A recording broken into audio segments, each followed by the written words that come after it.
Jake spent the entire night reviewing intelligence reports about the Zephyrian fleet in his quarters. The data painted a picture of a desperate pirate organization pushed to the edge of known space by increasing Galactic Council patrols. Leader, Admiral Corix, had a reputation for brutality, but also for careful strategic planning.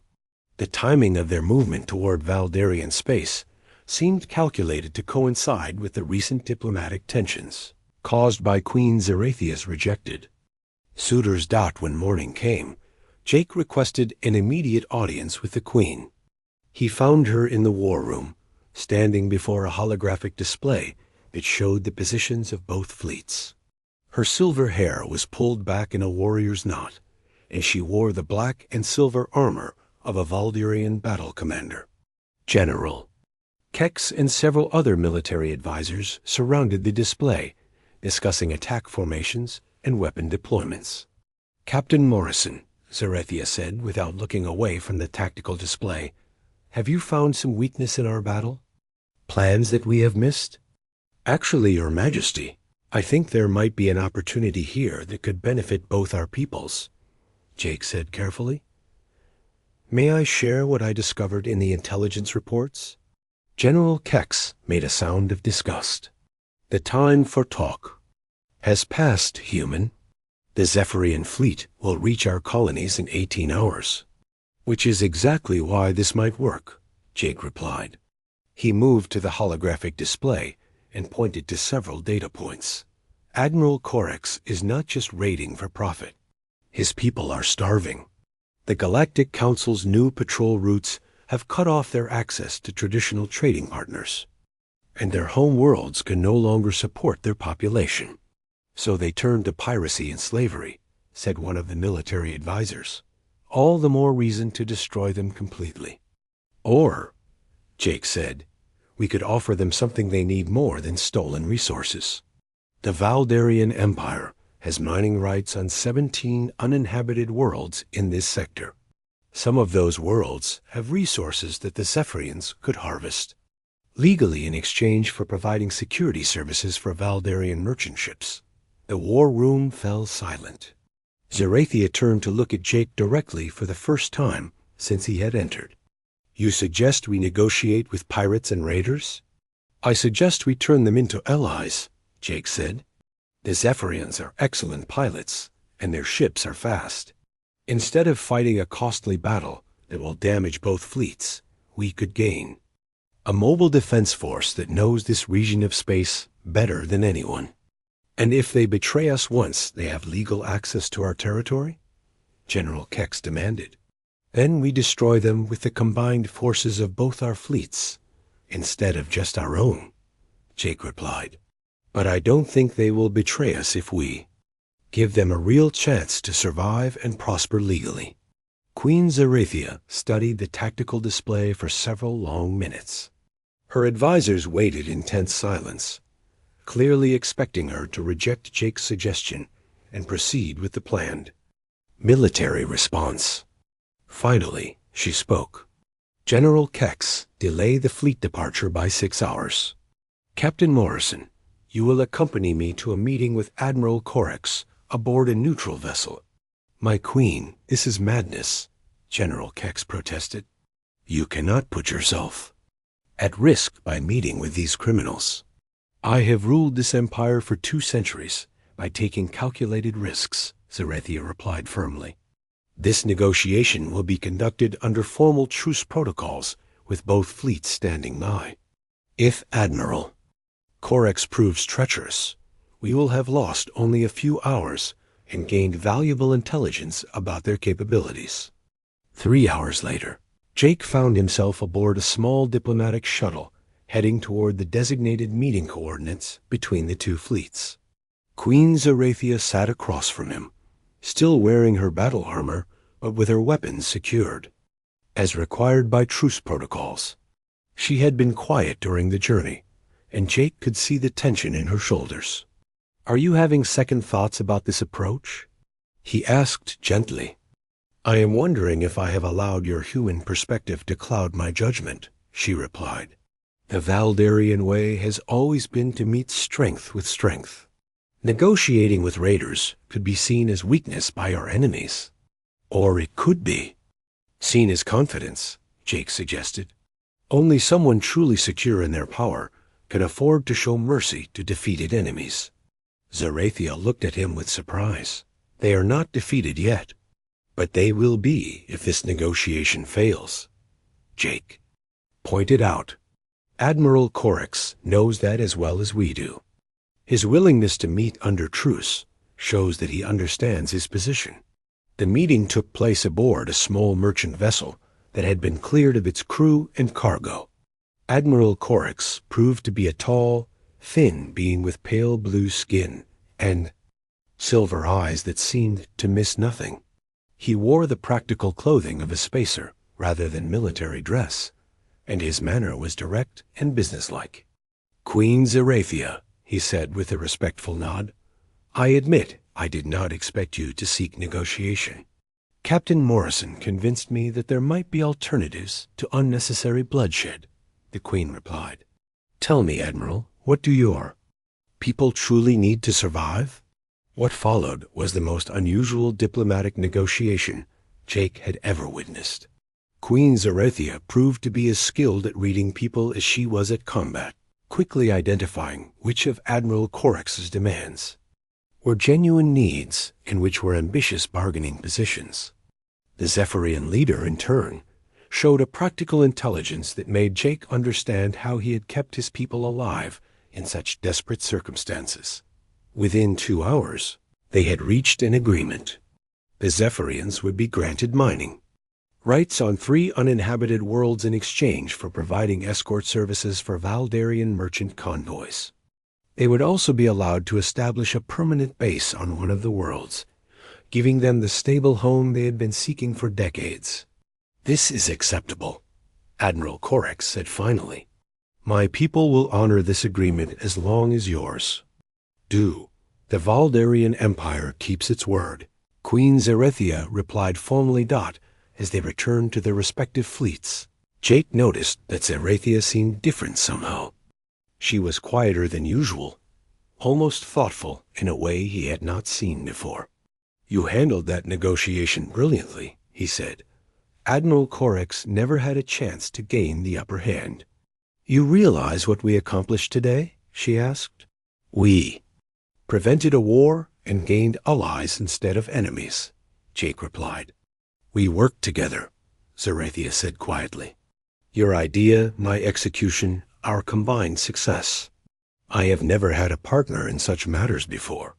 The word partner hung between them with new weight.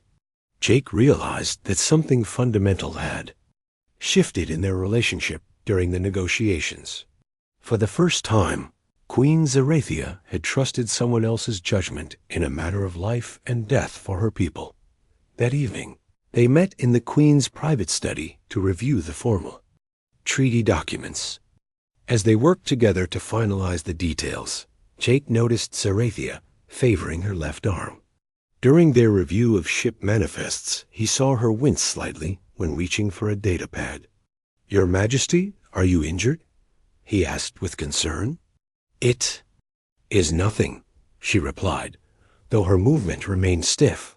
An old wound that sometimes troubles me when I am tired or stressed. May I? Jake asked, indicating her arm. Zerathia hesitated for a moment, then nodded. Jake examined her shoulder with the careful attention of someone trained in field medicine. His touch was gentle and professional, but there was something about the way he focused entirely on helping her that made the Queen feel vulnerable in a way she had not experienced in decades. The muscle is tense from holding stress, Jake said.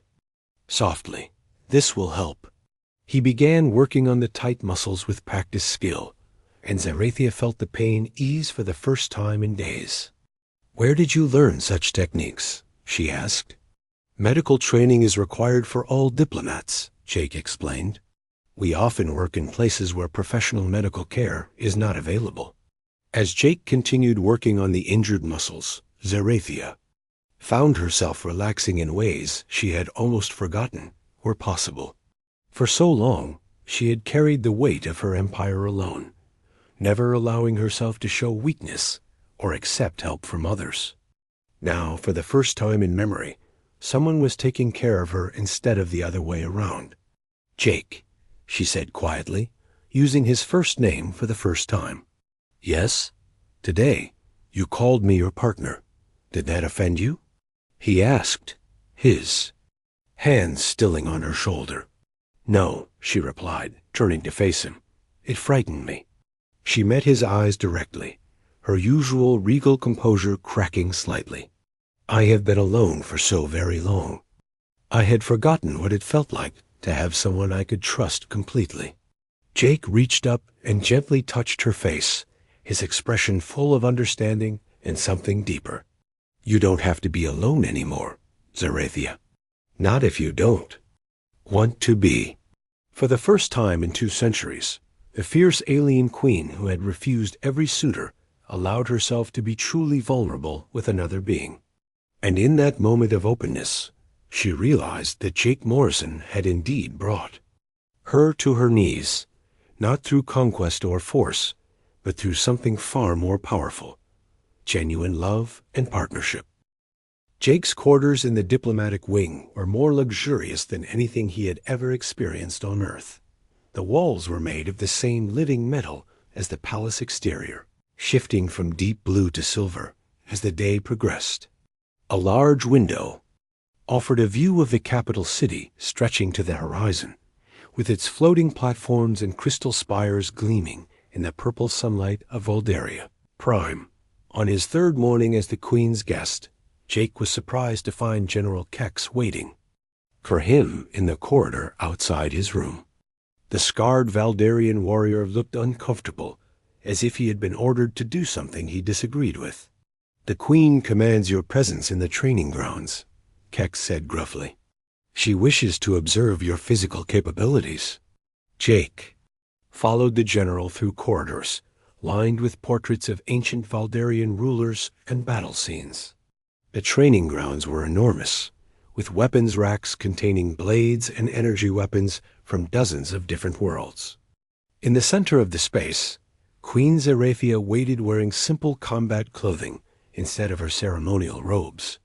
She looked younger somehow, more relaxed than she had appeared on her throne. "I have been thinking about your proposal," she said. As Jake approached, "If our peoples are to exchange knowledge, I should understand what humans are capable of in terms of physical skill. Show me how your species fights." Jake looked at the weapons displayed around the training area. Most were designed for beings much larger and stronger than humans. "Your Majesty, I should mention that human combat techniques are quite different from what you might expect." "Different how?" Zarathia asked, selecting a practice sword that seemed appropriate for Jake's size. "We rely more on speed, adaptability, and using an opponent's strength against them rather than matching force with force," Jake explained, accepting the weapon. "Our martial arts developed from the need to survive against stronger predators and enemies." The Queen drew her own practice blade, its metal singing softly as it cut through the air. "Show me." What followed was unlike any sparring session Zarathia had ever experienced. Jake moved in ways that seemed impossible, flowing around her attacks, rather than blocking them directly. When she struck with tremendous force, he was no longer where her blade expected to find him. Instead of trying to overpower her, he used circular motions and redirected energy that made her own strength work against her. "Interesting," she said after several minutes of combat. "You fight like water moving around stone." "That's actually a perfect description of one of our martial arts philosophies," Jake replied, breathing hard but still moving fluidly. "We believe that flexibility can overcome rigidity, and that sometimes the best way to win is to avoid fighting in the first place." Zarathia pressed her attacks, testing Jake's defenses with combinations that had defeated seasoned warriors. To her surprise, he managed to stay ahead of her blade through techniques she had never seen before. He would drop low when she expected him to block high, spin sideways when she anticipated forward movement, and occasionally use moves that seemed to borrow elements from her own Valdarian combat forms. "You are learning our techniques as we fight," she observed. "Humans are good at adapting," Jake said, deflecting another strike. "We study our opponents and adjust our approach based on what we observe." The Queen increased the speed and complexity of her attacks, genuinely curious now about Jake's limits. She had sparred with warriors from dozens of different species, and each had their own fighting style. But none had shown Jake's ability to learn and adapt in real time during combat. Then something unexpected happened. Jake managed to slip past her guard and land a light touch with his practice blade against her shoulder. It was not a hard blow, barely more than a tap, but it was undeniably a successful strike against someone who had not been touched by an opponent in over 50 years. Zerathia froze, staring at Jake in amazement. Around the training ground, several guards who had been watching the sparring session stood with their mouths open in shock. General Kex looked as if he had witnessed something impossible. "How did you do that?" the Queen asked. Jake lowered his weapon, looking almost embarrassed. "I combined a human technique with something I observed in your fighting style. The way you shift your weight before a power strike creates a small opening if someone moves at exactly the right moment with exactly the right angle.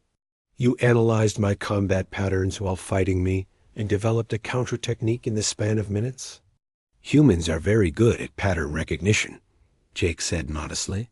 "It's one of our survival traits. We see how things work and figure out how to use that knowledge." Zerathia set down her practice sword and walked in a slow circle around Jake, studying him with new interest. "You did not try to overpower me or prove your strength. Instead, you found a weakness in my technique that I did not even know existed." "It's not really a weakness, Your Majesty. It's just a natural part of how you generate power for your strikes. Against most opponents, that tiny opening would never matter because they would be too slow or too rigid to exploit it. But you are neither slow nor rigid," she said thoughtfully. Over the following days, Jake's routine settled into a pattern that was unlike anything the palace had seen before. Instead of demanding audiences with the Queen or trying to impress her with gifts, he spent his time learning about Valdarian culture. He visited the palace library and read historical texts about the Empire's founding.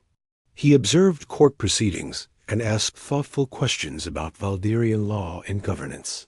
He even requested permission to visit the city markets to see how ordinary citizens lived their daily lives. Queen Zerathia found herself looking forward to their evening conversations, when Jake would share what he had learned and ask for her perspective on various aspects of Valdarian society. No one had ever shown such genuine interest in her people's culture rather than simply their military power or wealth. "Today I visited the agricultural districts," Jake said during one such conversation. They were sitting in the Queen's private study, a smaller room filled with books and star charts, where she conducted the detailed work of running an empire. "The vertical farming systems you've developed are remarkable. They could feed 3 times Earth's population using half the space. Our ancestors developed those techniques when we first began expanding to other worlds," Zerathia explained. "Many of the planets we settled had limited arable land, so we had to find ways to grow food efficiently in small spaces. The cooperation between the farmers and the engineers who maintain the systems is impressive too," Jake continued. "On Earth, we sometimes struggle with getting different specialties to work together effectively."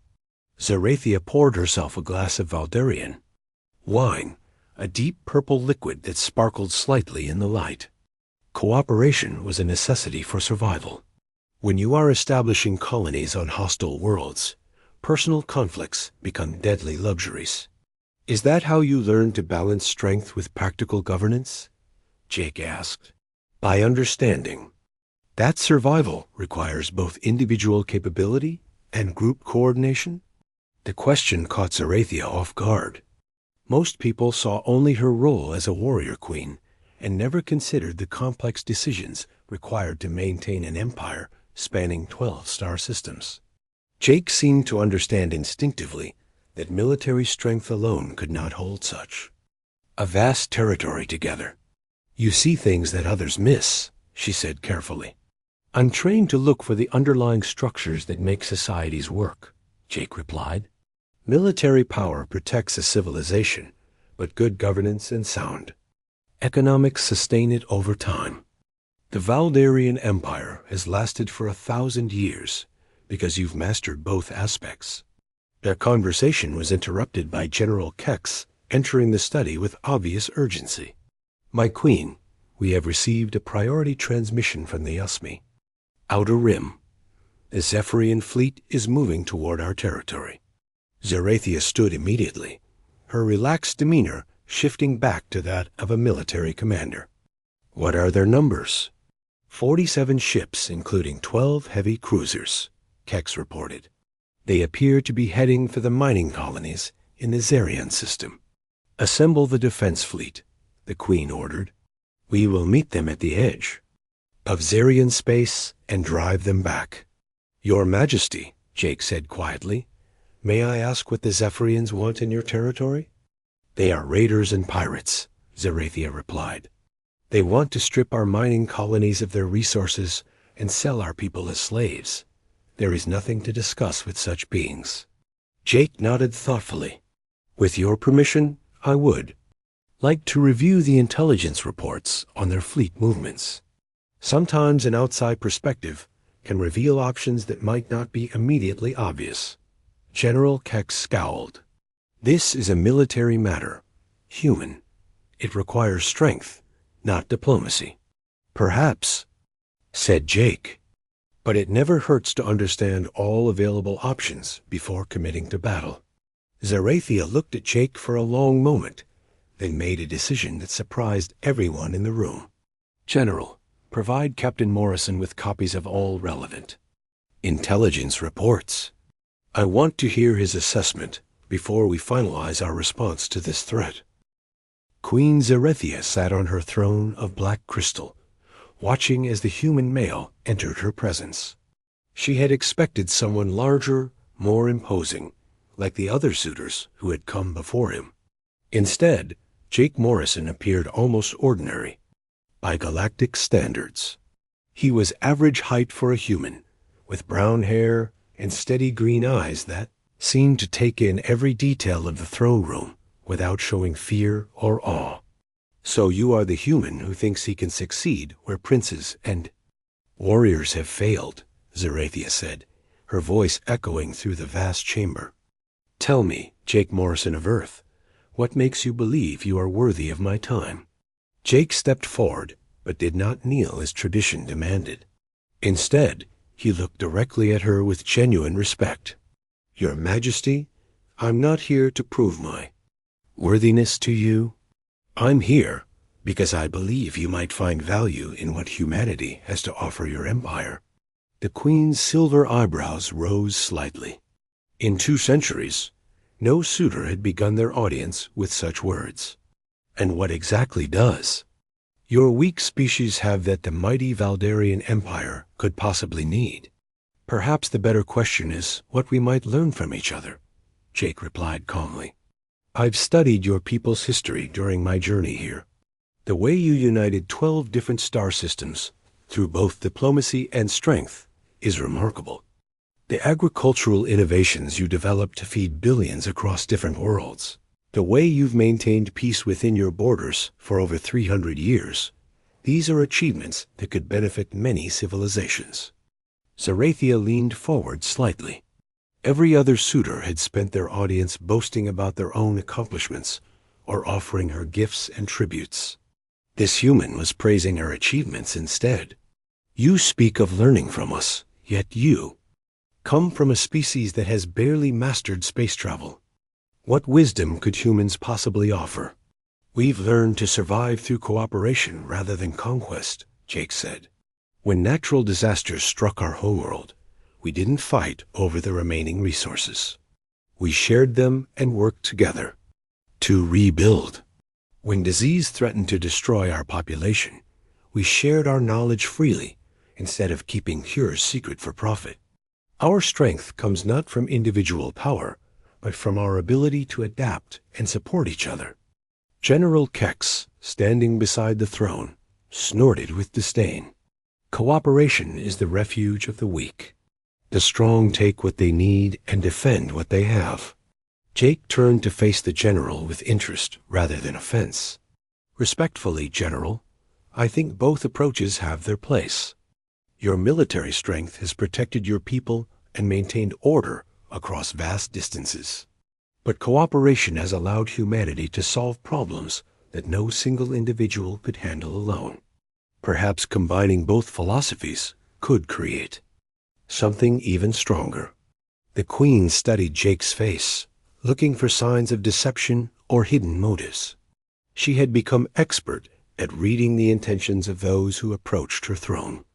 Warriors showed aggression barely held in check. Merchants calculated profit behind their words. Princes radiated arrogance and entitlement. But this human showed only genuine curiosity and respect. You speak of combining our philosophies, Zerathia said slowly. What exactly are you proposing? A cultural exchange program, Jake replied. Send some of your people to Earth to study our methods of cooperation, conflict resolution, and resource sharing. In return, allow some of my people to learn from your expertise in military strategy, engineering, and large-scale governance. Both civilizations could benefit from understanding different approaches to strength and leadership. The throne room fell silent. Such a proposal was unprecedented. Suitors came to claim the Queen and her empire, not to suggest mutual learning between equals. Even the guards around the room seemed surprised by the suggestion. And what role would you play in this exchange? Zerathia asked. I would serve as Earth's ambassador to your court, if you would have me, Jake said. I would work with your advisors to establish the program and ensure that both sides benefit equally from the arrangement. I'm not here to take anything from you, Your Majesty. I'm here to offer partnership. The word partnership hung in the air like something foreign and dangerous. No one had ever spoken to the Queen of partnerships. They spoke of marriage contracts, political alliances through submission or conquest. But partnership implied equality, mutual respect, and shared decision-making. This is absurd, General Kex muttered. A human seeking to partner with the ruler of the Valdarian Empire as if he were her equal. Jake looked at the general again, his expression thoughtful. Not as equals in strength or experience, General. Queen Zerathia has achievements and knowledge that I can barely comprehend, but perhaps as equals in our desire to see our people prosper and grow. I believe we could learn much from each other without either side having to surrender their independence or values. Zerathia stood from her throne and walked down the steps until she was face to face with Jake. He was taller than she had first thought, though still shorter than most Valdarian males. Up close, she could see small scars on his hands and a thin line along his jaw, evidence that this diplomat had seen his share of conflict despite his peaceful words. You are either very brave or very foolish, Jake Morrison, she said. Do you understand that I have killed suitors for showing me less respect than you have shown today? I understand that you have defended yourself and your empire against those who would seek to diminish your power, Jake replied. But I hope you can see that I'm not here to challenge or diminish anything you've built. I'm here to suggest that we might build something new together, something that makes both our peoples stronger. The Queen walked in a slow circle around Jake, studying him from every angle. He stood perfectly still, neither cowering nor posturing, simply waiting for her judgment. She noticed that his breathing was calm, his posture relaxed but alert. Most beings in her presence showed signs of fear or barely controlled aggression. This human showed neither. General Kex, she said without taking her eyes off Jake. What is your assessment of this human's proposal? It could be a trick, my queen, Kex replied immediately.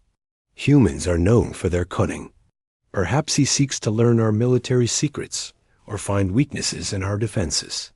Perhaps, Zerathia.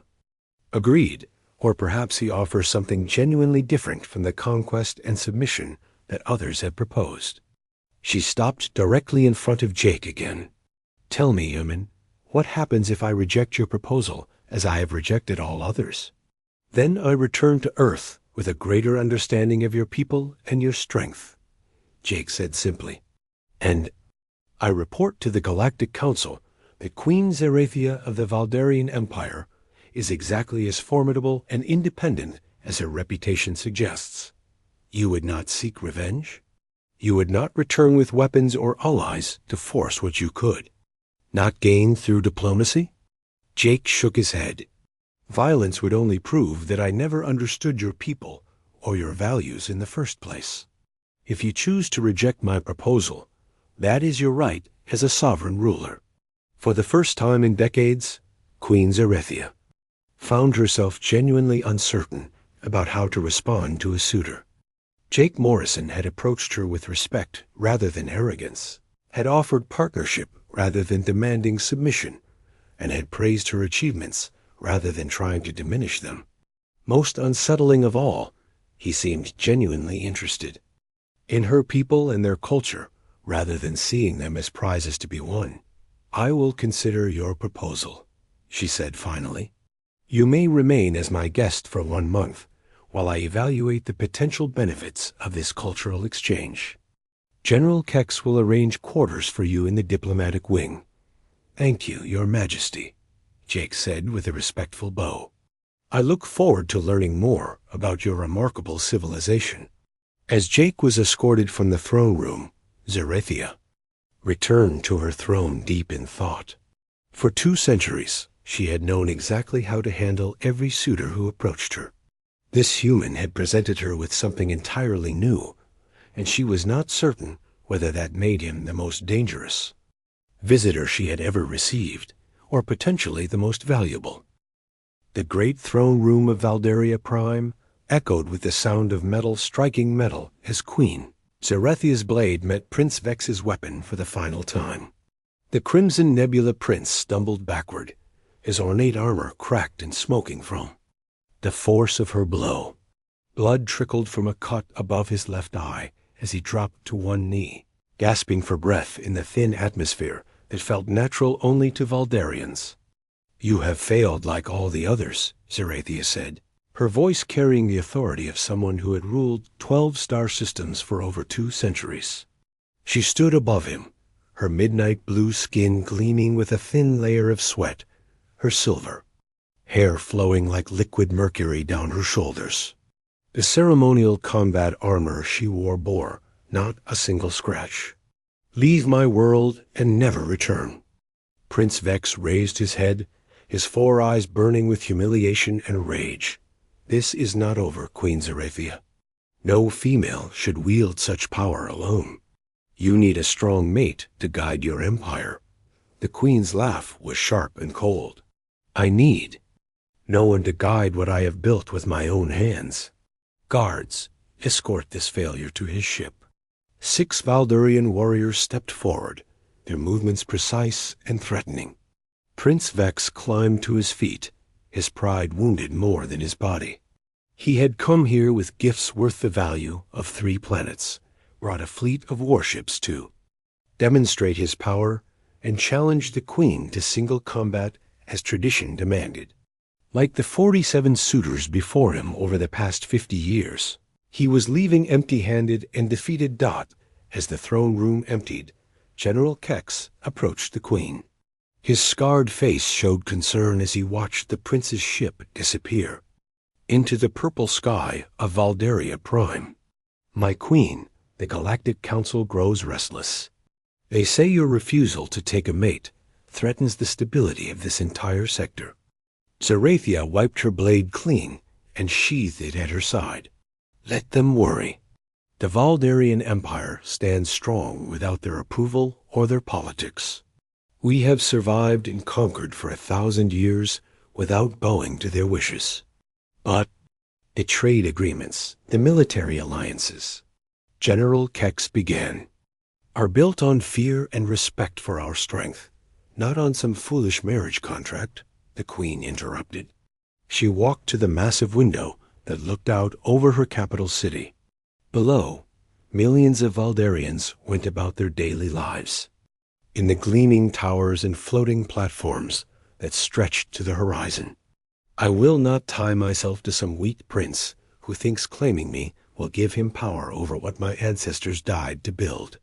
On the other side of the galaxy, in a small meeting room aboard the Galactic Council station, 5 beings from different worlds sat around a circular table. The holographic image of Queen Zerathia's latest rejection played in the center, showing Prince Vex's defeat in brutal detail. "This cannot continue," said Ambassador Thorn, his green skin rippling with frustration. "The Valdarian Empire controls the most important trade routes in the Outer Rim.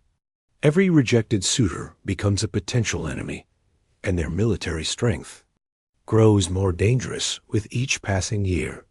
The Crimson Nebula is already mobilizing their fleet," added Counselor Zeta, her crystalline form reflecting the light from the hologram.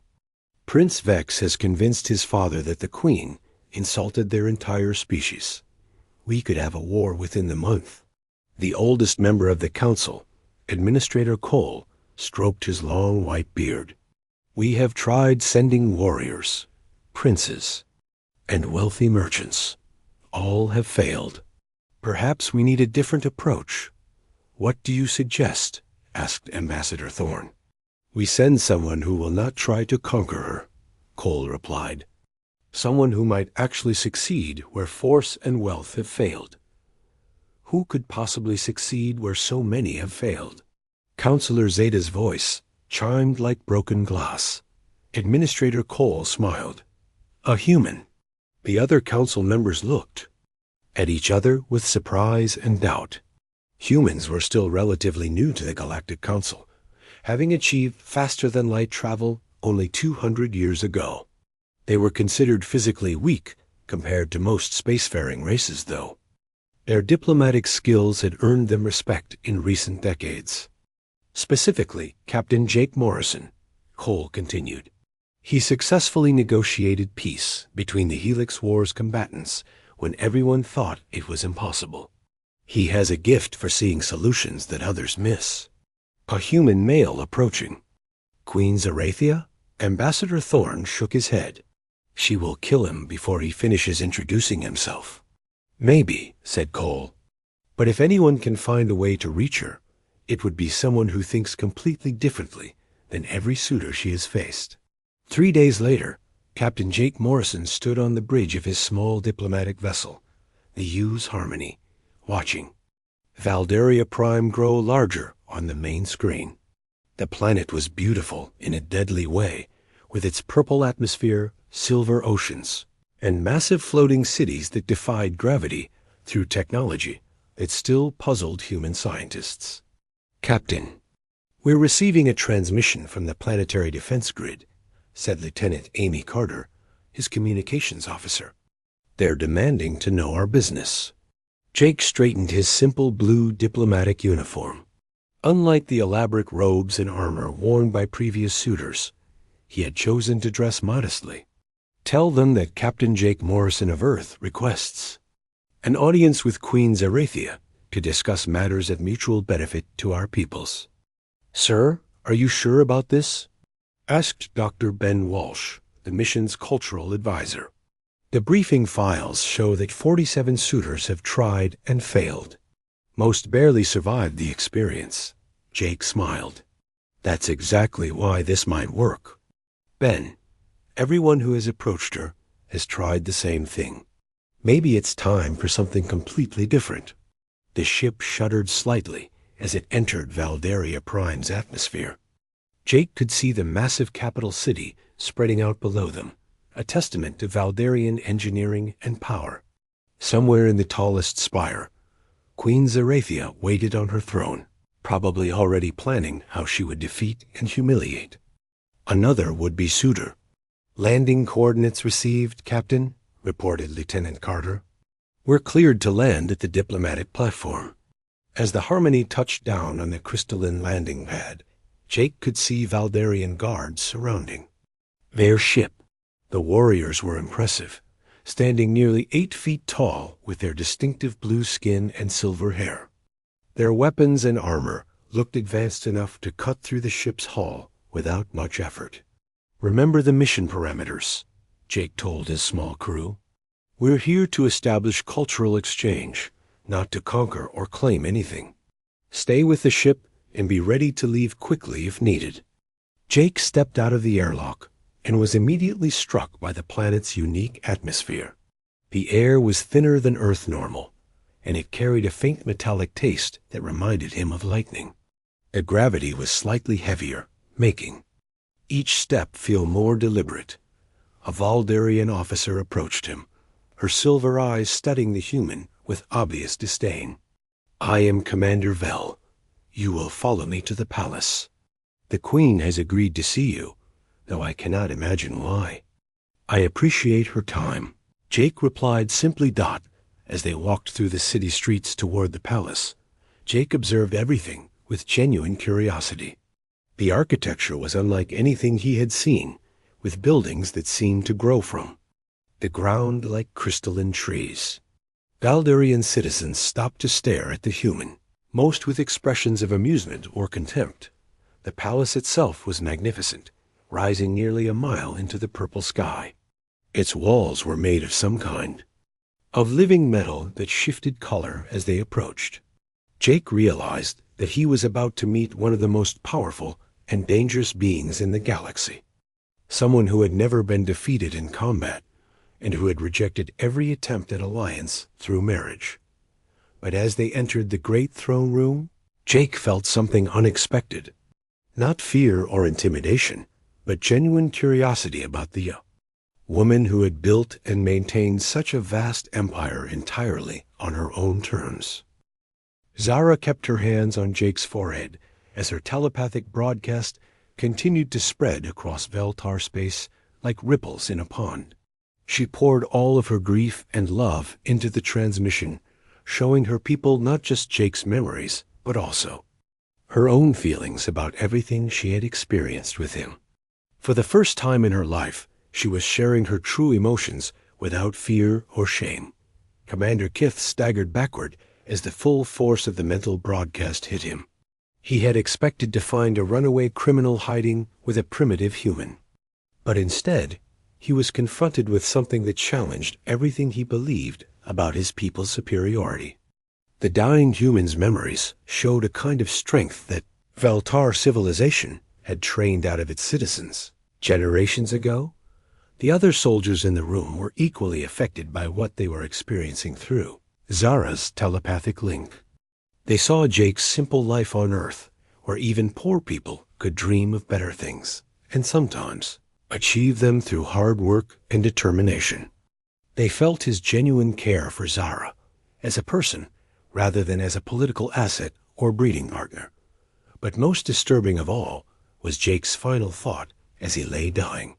He had not cursed his enemies or regretted his choices, but instead had felt sorry for them because they could not understand what they were missing. He pitied the Veltar for living in a perfect society that had forgotten how to value individual choice and personal sacrifice. The telepathic broadcast reached the high council chambers on the Veltar homeworld, where the ruling elite were gathered for their weekly session. These ancient beings had not felt strong emotions in centuries, but now they were overwhelmed by the raw power of Jake's memories and Zara's love for him. Several council members actually wept as they experienced human emotions for the first time. Young Veltar across the Empire began to question everything they had been taught about their civilization's superiority. They had been raised to believe that humans were primitive barbarians who lived short, brutal lives. But Jake's memories showed them something completely different. Here was a being who had found meaning and purpose in helping others, even when it cost him everything. The response from Veltar society was swift and unprecedented. Protests began on dozens of worlds as young people demanded the right to choose their own mates and careers. Many refused to attend their arranged marriages, and some even tried to follow Zara's example by leaving their families entirely. The perfect order that had defined Veltar civilization for millennia began to crack. Commander Kith received an emergency communication from the High Council, ordering him to withdraw immediately and return to the homeworld. The political situation was becoming unstable, and the Council needed all military units back to maintain order. But more importantly, they wanted to study what had happened to understand how one human's death could cause such widespread disruption. As the Veltar ships prepared to leave, Commander Kith looked down at Zara, who was still kneeling beside Jake's body. He told her that the High Council would want to speak with her, and that she could return home with honor if she agreed to share her experiences with them. But Zara looked up at him with eyes that blazed with newfound purpose, and told him that she was never going home. Zara explained that Jake had shown her what it meant to be truly free, and that she could not go back to a life where others made all her choices for her. She said that she would rather live as an outcast among humans than return to being a perfect prisoner among her own people. Commander Kith was shocked by her words, but he could see that her mind was made up. Before leaving, Commander Kith did something that surprised everyone, including himself. He ordered his medical team to save Jake's life using their advanced technology. The human was technically dead, but Veltar medicine could repair damage that would be fatal by human standards. It was the least he could do to honor the courage that Jake had shown. The alien medical equipment worked for hours to repair Jake's damaged organs and restart his heart.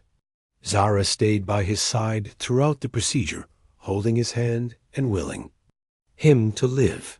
When Jake finally opened his eyes and saw her face, the first thing he said was to ask if she was safe.